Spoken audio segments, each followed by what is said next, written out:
സീസണിലെ ആദ്യ L ക്ലാസിക്കോയിൽ Real മാഡ്രിഡിന് വിജയം. സാന്റിയാഗോ ബെർണബ്യൂവിൽ ബാഴ്സലോണയെ 1-നെതിരെ 2 ഗോളുകൾക്കാണ് ബാഴ്സലോണ പരാജയപ്പെടുത്തിയത്. സൂപ്പർ താരം കിലിയൻ എംബാപ്പയും ജൂഡ് ബെല്ലിംഗ്ഹാമുമാണ് റയലിനായി ഗോളുകൾ നേടിയത്. ജയത്തോടെ ഒന്നാം സ്ഥാനത്ത് ലീഡ് വർദ്ധിപ്പിക്കാനും റയലിനായി. കളിയുടെ തുടക്കത്തിൽ എംബാപ്പെ വലകുലുക്കിയെങ്കിലും ഓഫ്സൈഡിനെ തുടർന്ന് ഗോൾ അനുവദിച്ചില്ല. എന്നാൽ 22-ാം മിനിറ്റിൽ എംബാപ്പെ റയലിനെ മുന്നിലെത്തിച്ചു. ബെല്ലിംഗ്ഹാമിന്റെ അസിസ്റ്റിലായിരുന്നു എംബാപ്പയുടെ ഗോൾ. 38-ാം മിനിറ്റിൽ റാഷ്ഫോർഡിന്റെ അസിസ്റ്റിൽ ഫെർമിൻ ലോപ്പസ് ലക്ഷ്യം കണ്ടതോടെ സ്കോർ തുല്യമായി. എന്നാൽ ആദ്യ പകുതി അവസാനിക്കും മുൻപ് ബെല്ലിംഗ്ഹാമിന്റെ ഗോളിൽ റയൽ ലീഡ് തിരിച്ചു പിടിച്ചു. രണ്ടാം പകുതിയിൽ എംബാപ്പയ്ക്ക് ഒരു പെനാൽറ്റി ലഭിച്ചെങ്കിലും ബാഴ്സ കീപ്പർ ഷെസ്നി രക്ഷപ്പെടുത്തി. ഷെസ്നിയുടെ മികച്ച പ്രകടനം ബാഴ്സയെ പലപ്പോഴും രക്ഷിച്ചു. ഇഞ്ചുറി ടൈമിൽ 2ാം മഞ്ഞ കാർഡ് കണ്ട് പെഡ്രി പുറത്തായി.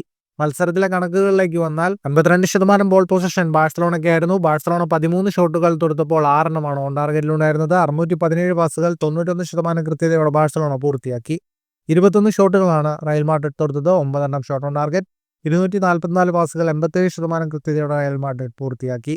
ലീഗിൽ 10 കളികൾ കഴിയുമ്പോൾ 27 പോയിന്റുമായി റയൽ മാഡ്രിഡ് 1-ാം സ്ഥാനത്തും 22 പോയിന്റോടെ ബാഴ്സലോണ 2-ാം സ്ഥാനത്തും നിൽക്കുന്നു. ഫുട്ബോൾ ലോകത്തെ കൂടുതൽ വാർത്തകൾക്കും വിശേഷങ്ങൾക്കുമായി സ്പോർട്സ് കഫേ സബ്സ്ക്രൈബ് ചെയ്യുക.